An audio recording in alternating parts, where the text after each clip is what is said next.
The opposite of addiction is not sobriety. The opposite of addiction is connection. This powerful quote by journalist and author Johann Hari has transformed the way we understand addiction.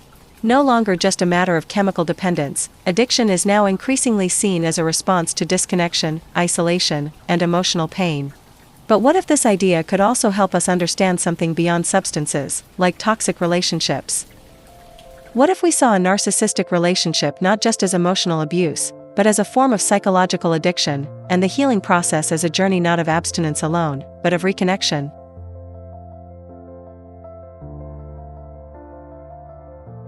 Much like addiction to drugs or alcohol, narcissistic relationships often follow a powerful and damaging emotional cycle. Idealization, love bombing, an overwhelming flood of affection and promises. Devaluation, criticism, manipulation, and emotional withdrawal. Intermittent reinforcement, unpredictable attention or affection that keeps you hooked.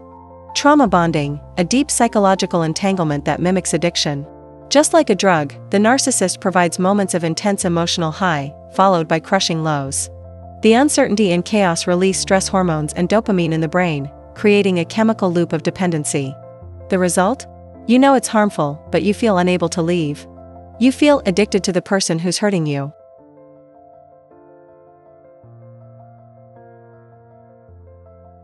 In the famous rat park experiment by psychologist Bruce Alexander, rats given access to drugs while isolated in cages consumed large quantities, often to the point of death. But when placed in a social, stimulating environment with other rats, rat park, they ignored the drugs almost entirely. The implication was clear. Addiction flourishes in isolation. It fades in connection. When we are disconnected, from others, from purpose, from ourselves, we become more vulnerable to anything that provides temporary relief, substances, behaviors, or relationships.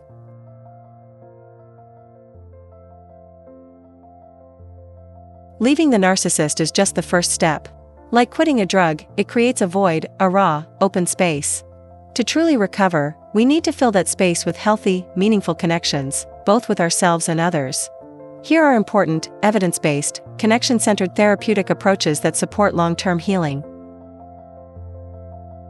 Attachment-based therapy helps understand why we got drawn to narcissistic dynamics in the first place. Explores your attachment style, for example, anxious, avoidant, shaped by early experiences. Builds a secure therapeutic relationship where safety and trust can be relearned. Take a moment for self-reflection with this question. What needs was I trying to meet in that relationship? Did I feel safe enough to express them? Emotionally focused therapy, EFT, focuses on unmet emotional needs and the patterns we repeat in relationships. It helps clients identify where emotional vulnerability was punished or ignored. It creates new pathways for expressing and receiving care in safe ways. Practice. Identify a moment where you silenced your needs in the past week. What did you really want to say or ask for? Self-compassion, Kristen Neff's model. Narcissistic abuse often leaves deep self-doubt, shame, and harsh inner criticism. Self-compassion is not self-pity, it's a powerful practice that includes 1. Self-kindness over self-judgment. 2. Common humanity instead of isolation. 3. Mindful awareness instead of emotional avoidance. Practice. Write a letter to yourself from a place of pure kindness. Dear me, I know you tried. I see how much it hurt. You're still worthy of love. Somatic experience, or SE, focuses on how trauma is stored in the body. A narcissistic abuse often triggers chronic fight, flight, or freeze responses. SE helps release stored tension and restore a sense of physical safety. Try to perform a body check-in. When you feel anxious or on edge, pause and ask, what is my body feeling right now? Where do I feel tight, cold, or heavy?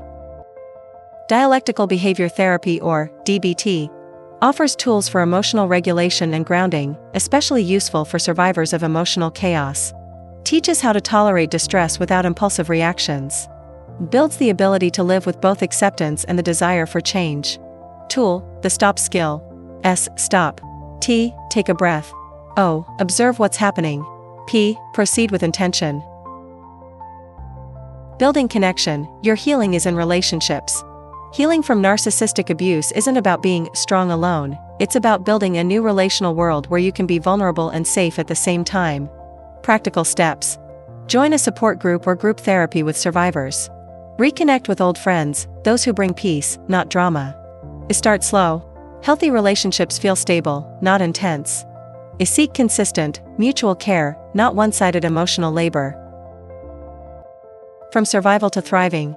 A narcissistic relationship teaches you that love must be earned, that your needs are too much, and that trust is dangerous. True healing teaches the opposite. You don't need to perform to be loved. Your needs are human, not burdens. Safe connection is possible, and it's your birthright. Healing is not just leaving behind what hurt you.